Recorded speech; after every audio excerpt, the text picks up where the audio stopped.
त्याच्या सुद्धा गुरुमंत्र जप करावा, ओम नमः शिवायचा जप करावा असं म्हणतात. त्याच्यापेक्षा व्यतिपातामध्ये जर दानधर्म केला तर संपूर्ण सुखाची प्राप्ती इहलोकातल्या धन धान्य ऐश्वर्य मुलं बाळ हे सगळं मनुष्याला प्राप्त होतं. काशी क्षत्री चक्र कीर्ती मरता येते फलहाती याहून अधिक व्यतिपाती दाने निश्चिती मिळतसे. काशीमध्ये चक्र नावाचं तीर्थ आहे. तिथं जर समजा मरण आलं तर डायरेक्ट कैलासाला जातं. तिथं जी काही पुण्य मिळतं चक्र तीर्थात स्नान आणि मरणाचं, तर त्याच्यापेक्षा अनंत पटीनं व्यतिपातामध्ये दान धर्माचं मिळतं असं म्हणतात. इतर सकळ पूर्वी सकत जरी का दिलेली समजतो आणि व्यतिपाती हे किंचित दक्षिणे सहित दिलेले हो.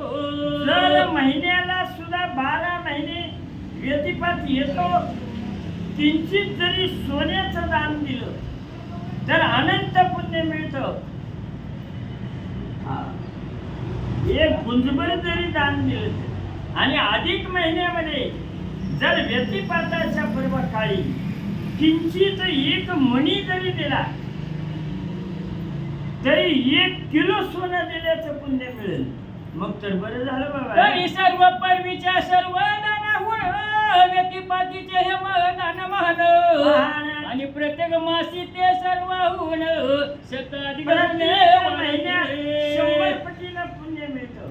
पण अधिक महिन्यात किंचित जरी सुवर्णदान, हेम म्हणजे सोन्याला नाव आहे, संस्कृत शब्द आहे, म्हणून हेमदान व्यतिपातामध्ये किंचित जरी दिलं अनंत सुवर्ण दान दिल्याचं पुण्य मिळेल. व्यतिपातीच्या तप प्रभावेशी बहुरुषी आले झाले स्वर्गवासी येतींच्या श्राद्ध तर्पणाधिकेशी पूर्वजांशी तृप्ती होयो.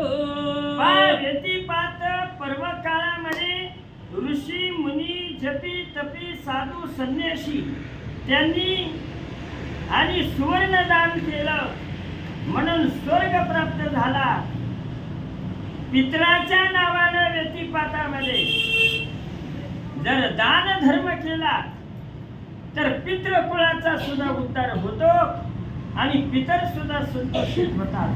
एवढं महत्व. रविवारी व्यतिपात योग यम किंवा धान्य देता चांग अग्निहोत्र परीच वेग अनंत फलद होते. त्रिकाळ अग्नीची पूजा करणारी अग्निहोत्र ब्राह्मणाला जे पुण्य मिळतं ते व्यतिपातामध्ये दान धर्म करणाऱ्याला आणि सहज प्राप्त होतं.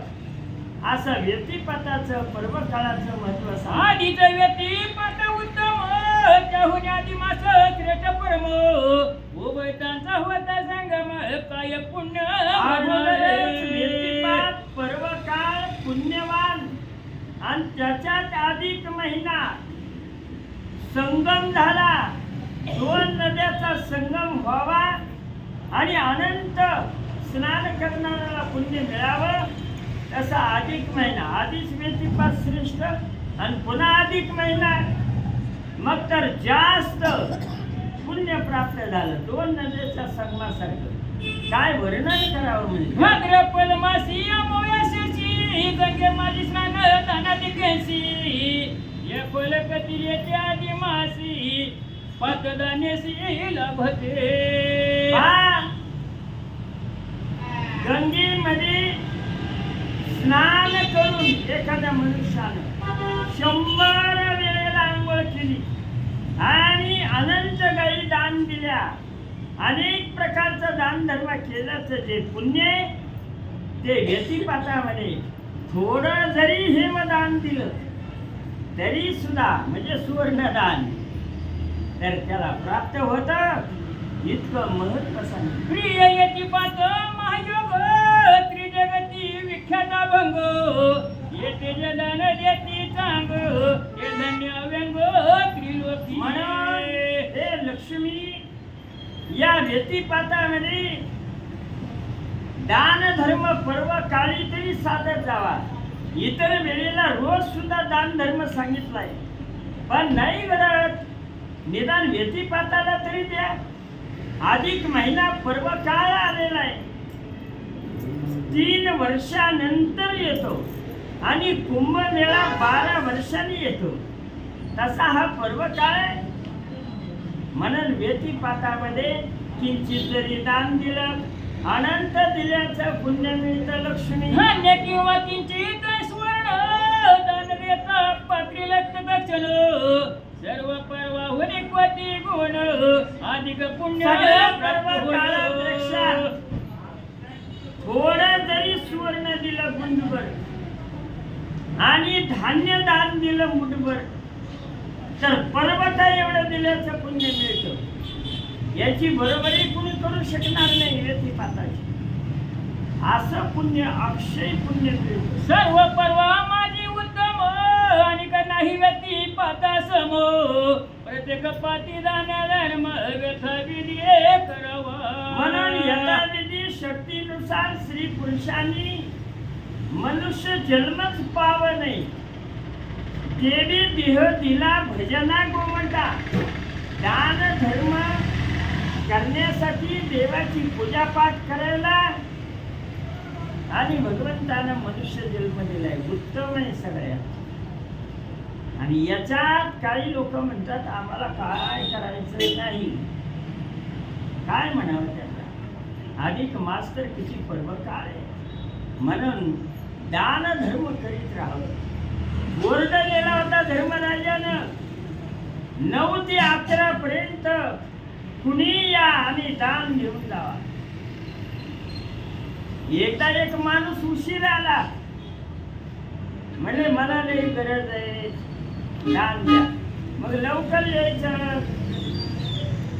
नाही का. पण धर्माला दया आली. धर्म म्हणलं उद्या दान देईल. काय म्हणला?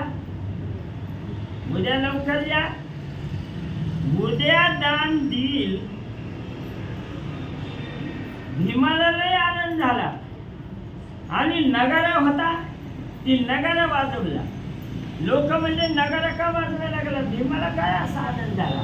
म्हणला उद्यापर्यंत माझा भाऊ गॅरंटीनं जिवंत राहणार आहे. कारण तो त्या माणसाला काय म्हणला? उद्या तुला लवकर या, दान देतो. म्हणजे माझ्या भावाला, धर्माला गॅरंटीनं सांगतोय उद्या, म्हणजे उद्या उगवणार आणि माझा भाऊ जिवंत राहणार. म्हणून मला आनंद झाला, म्हणून नगारा वाजवला. नाही का? नाही देहाचा भरोसा कोण दिवस येईल काही सांग. पण गॅरंटीनं आपण फ्रीज आणला ना, कुठलीही वस्तू आणली ना, गॅरंटी काय? आपलीच गॅरंटी नाही तर तुम्ही फ्रीजची काय गॅरंटी मागतात? नश्वर देह आहे, नाही का? घडी नाही घडी काळ आयुष्य खातो. म्हणून सावध व्हाव. व्यतिपातामध्ये दान धर्म साधावा. जेवढं करता येईल शुभ कर्म, सत्कर्म युगे वय घालवावे. उपासनेला दृढ चालवावे आणि सर्वामुखी मंगळ बोलवावे. सत्कर्म कर्म वय गेलं पाहिजे. सत्कर्म करणे आणि उपासना दृढ चालवली पाहिजे. आणि स्वतःही मंगल नाम भगवंताचं घेतलं आणि लोकांकडून ते करून घेतलं नाही का? तो धन्य.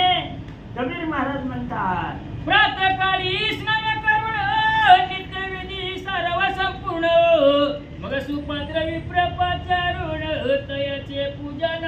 सकाळी लवकर उशाहाकाली उठावं, स्नान संध्या करावी, सर्वांगाला विभूती गंध लावावा, देवपूजा करावी आणि नंतर पात्र ब्राह्मणाला बोलवावं, ज्ञानी पंडित अशा, आणि त्यांना दान धर्म करावा. त्रयोदश संख्या नारिकेळ अत्वरंब फले निर्मळ खर्जूर द्राक्षे किंवा रसाळ किंवा अखंड फणस फळे. अखंड 13 कळतं ना? 11 हा 13 आकडा लई शुभ आहे महाराज. 13वा आत्मा आहे, 12वी बुद्धी, 11वं मन आहे आणि 10 इंद्रिय आहे. 13वा आत्मरूप असणारा हा व्यतिपात आहे. म्हणून 13 नारळ दान करावे, फणस दान करावं. 13 पुगी फळं म्हणजे सुपारी दान करावी किंवा नारळ द्यावे, नाही का असं म्हणतात ब्राह्मणाला. तेवढं 13 आकडा, नाही का. फणस अक्क द्यावं असं म्हणतात. 13 असं 13 केळी पण द्यावी 13. हा आपल्या शक्तीनुसार. इत्यादी जी ज्या त्या ऋतूत पवित्र फळे निर्माण होत त्या काळी त्या ऋतू काळात जी फळं तयार होतात, कधी अधिक महिना मे महिन्यात येतो, कधी वैशाखात पण येतो, कधी श्रावणाच्या अलीकडे येतो, कधी कधी भाद्रपद महिन्यात येतो. मग त्याच्या काळातली जी फळं येतात ना, ती 13 आकडा सांगितला दान करा.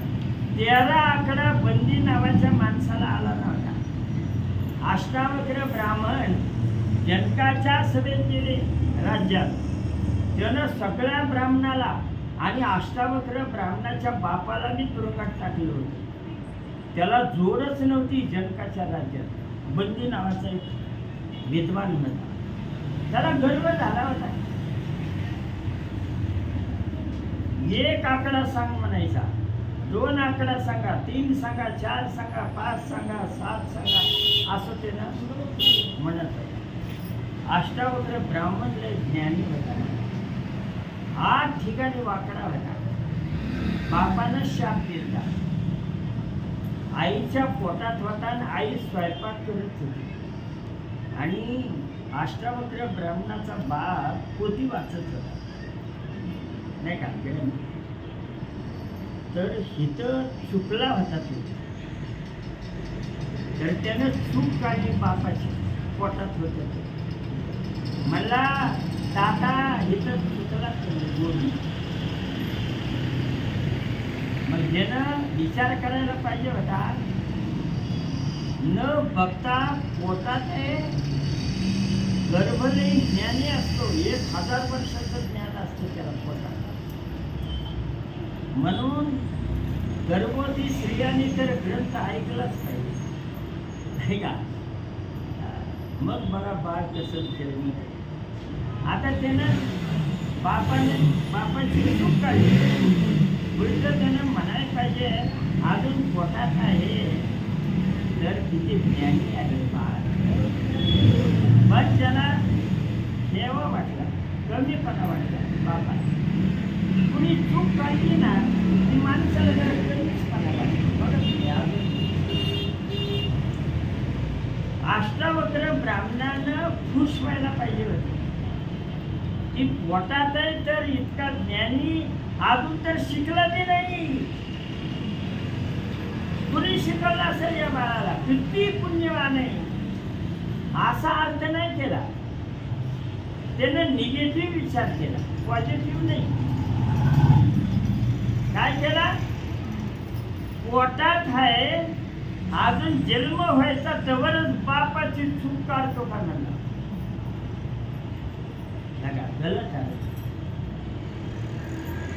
8 ठिकाणी वाकडा होशील म्हणजे असं म्हणला. आणि गरिबी आली त्याला पुढे आणि देशावर गेला मिळवायला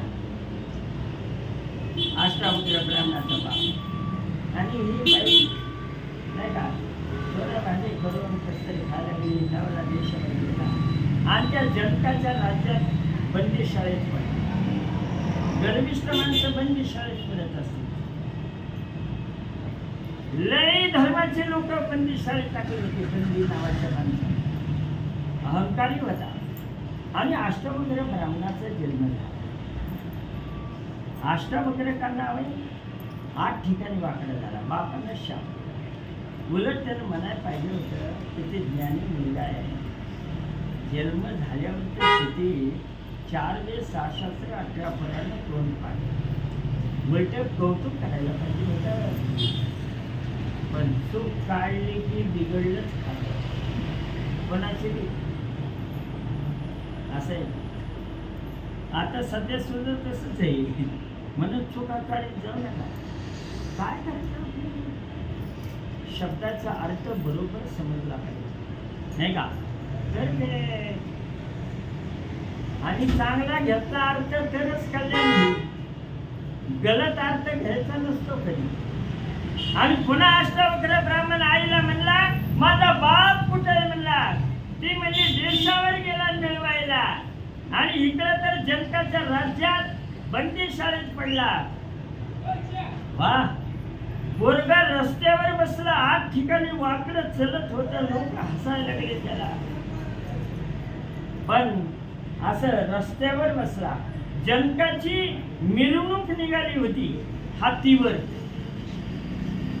शिपाई म्हणले अरे उठ अष्टावक्र ब्राह्मणा, राजाची मिरवणूक आली तुला कळत नाही का? तर शेवकाला काय म्हणतं बाळ, तू मूर्ख आहे आणि तुझा मूर्ख राजा आहे म्हणला. आता जनकालाच मूर्ख म्हणतो. त्याला कळतं का नाही? अंबारीवर आलाय मी ब्राह्मण आहे कसा का असाना. त्यानं खाली उतरून माझ्या पाया पडायला पाहिजे.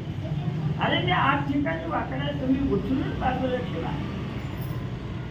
आणि पोरग रस्त्यातनं काढा आणि रस्त्यातनं काढा.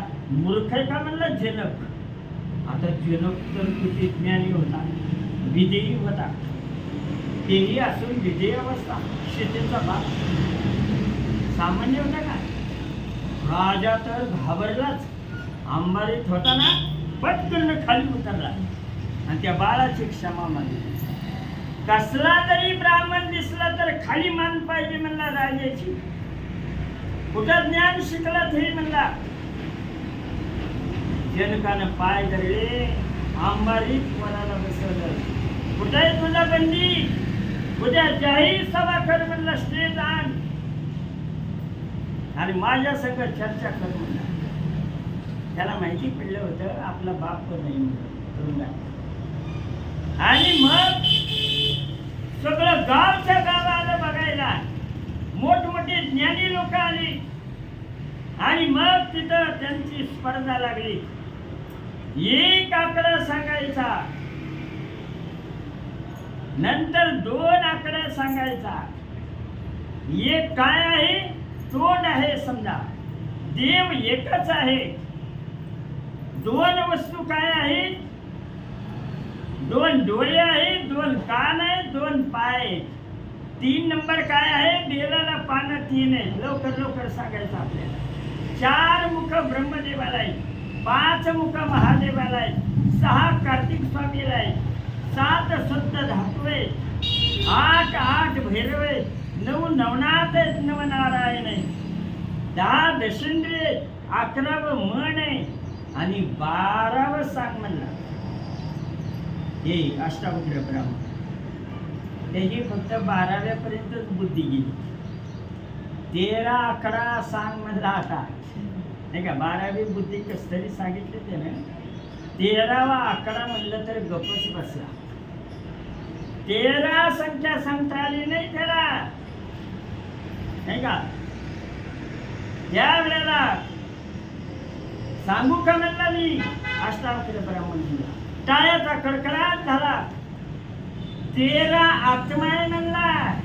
13 स्त्रिया कश्यप ऋषीला दिल्या होत्या दक्ष राजाने. 13 स्त्रिया कश्यप ऋषीला. आणि 13 तुझी मती म्हणताय का म्हणला. 13वा आत्मा आहे, 12वी बुद्धी आहे. आणि सगळ्या लोकांना तो म्हणजे शाळेत टाकले. त्याला गर्व चूर झाला. टाळ्याचा कडकडाट झाला. त्या मुलाला फुलांचा हार घातला.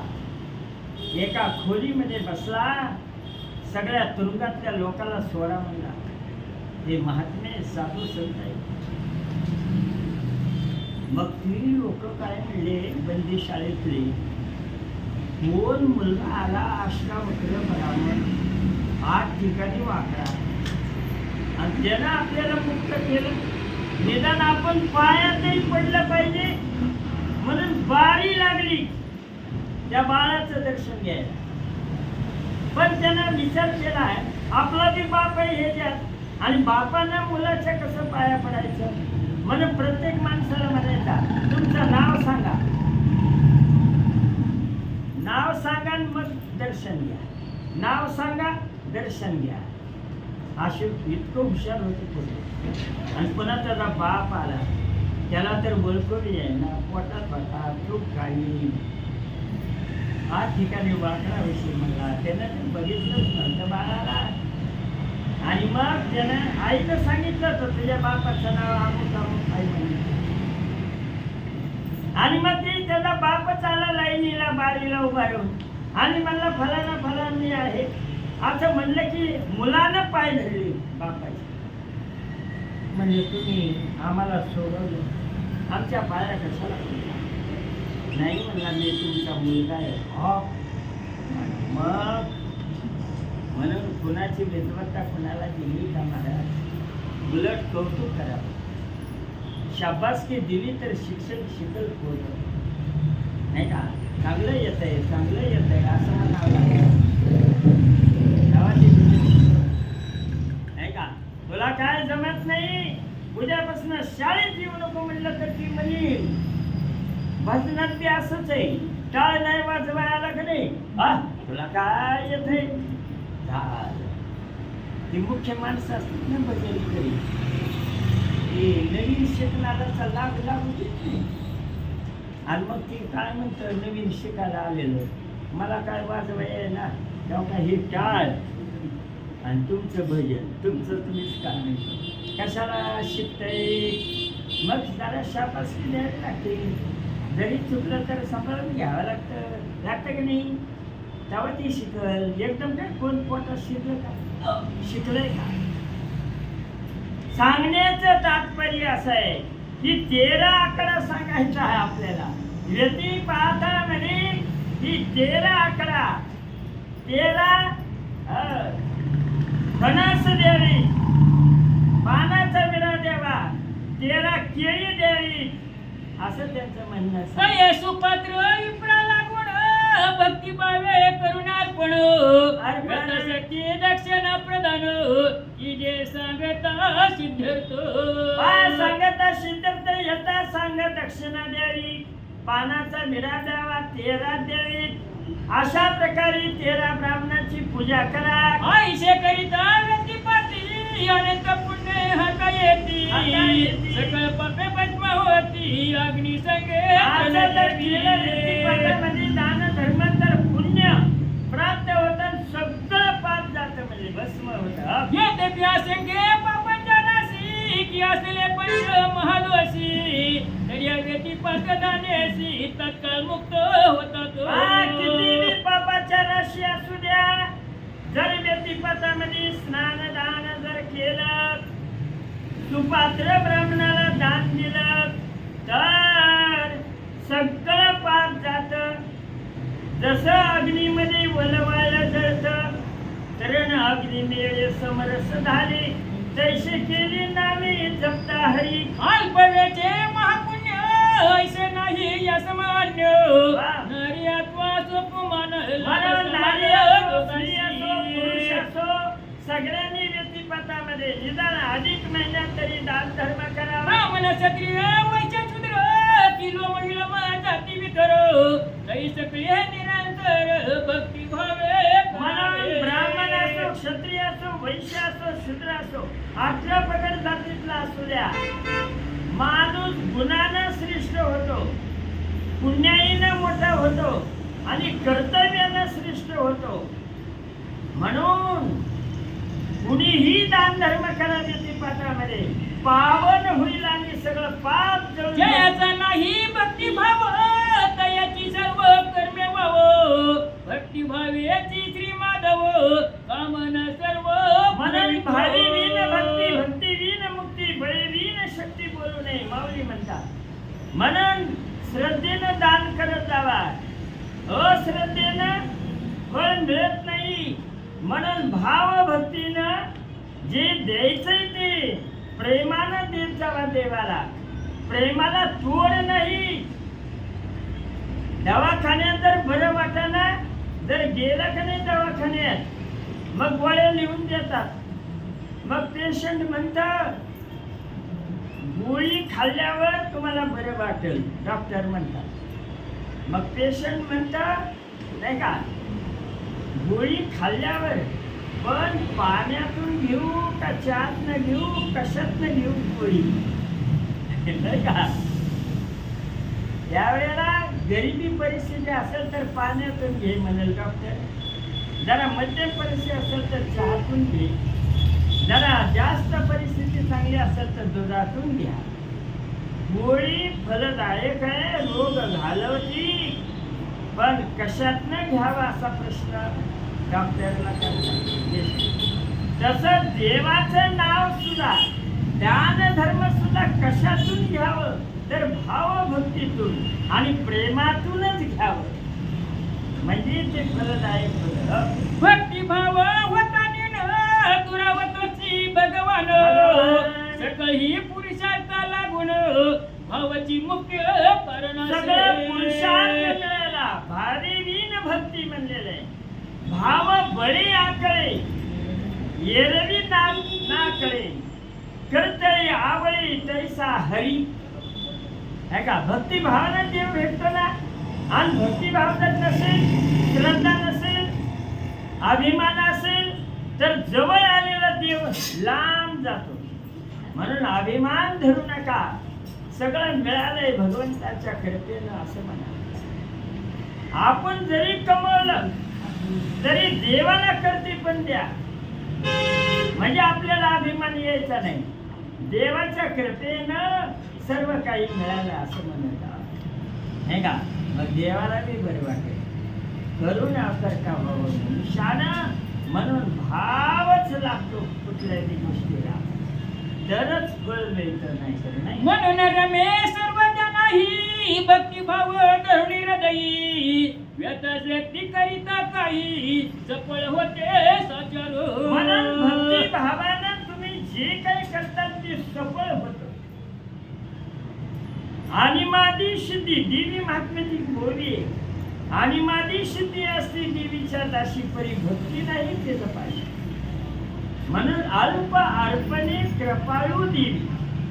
भक्तांना नुसतं हळदी कुंकू जरी वाहिलं आणि लांबून येतात ना जवळच्या माणसाला देवाचं महत्व नसतं. ते म्हणतो रोजच आहे म्हणाले देवाला म्हणतो का नाही. आणि माझी सिद्धी देवीच्या दाशी पण भक्ती नाही. आणि लांबून लोक येतात देवाला देवीला येतात का नाही. आणि देवीला अल्प जरी अर्पण केला भाव तरी देवी कृपाळू होते. पण आणि माझी सिद्धीला प्राप्त होत नाही. लक्षात ठेवा. लांबून लोक येतात ना भोळे भावी त्यांच्या हृदयात भक्ती असते नाही का. म्हणून पावसा पाण्यात सुद्धा वारकरी पंढरीची वारी करतात. भाव बळे आपले नाही तर देव आकाला जात नाही.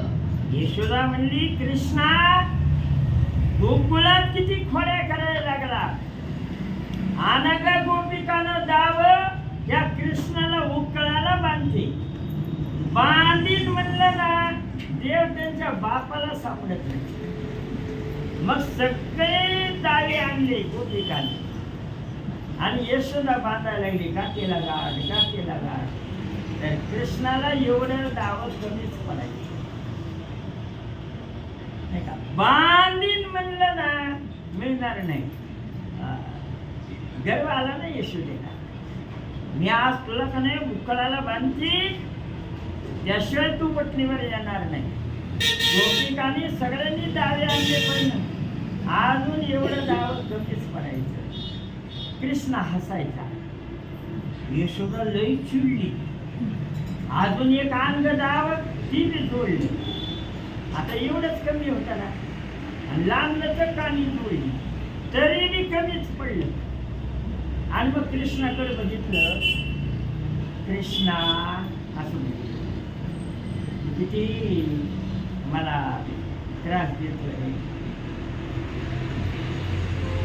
असं म्हणतो. कृष्ण म्हणतो, "हे भाव नाही. कृष्णा तुला कसं पाहिजे?" मग कृष्ण काय म्हणला, "ही थोडा भाव पाहिजे." आणि लगी बारीक झाला आणि उकळाला बांधला. तर यमला अर्जुन, कुबेराची मुलं होती, 2 झाड यशोदेच्या दारात गोकुळात आले होते. संताचा अवमान केला म्हणून झाडाचं कृष्णानं नेम मुकळ, यशोदा गेली बाहेर, मुकळ मध्यभागी आणलं, ह्याला पाय लावला आणि त्याला पाय लावला. 2 झाडं अशी होती, अशी पडली आणि कृष्ण मध्ये अडकला उकळा सहित. तेवढ्यात यशोदा आली. दसकाळी झालं, माझ्या बाळावर पडलं असतं तर. म्हणून कृष्णाला बांधील म्हणलं तर करुणार नाही. आकडे नाहीतर आकळत नाही देव तुझ्या.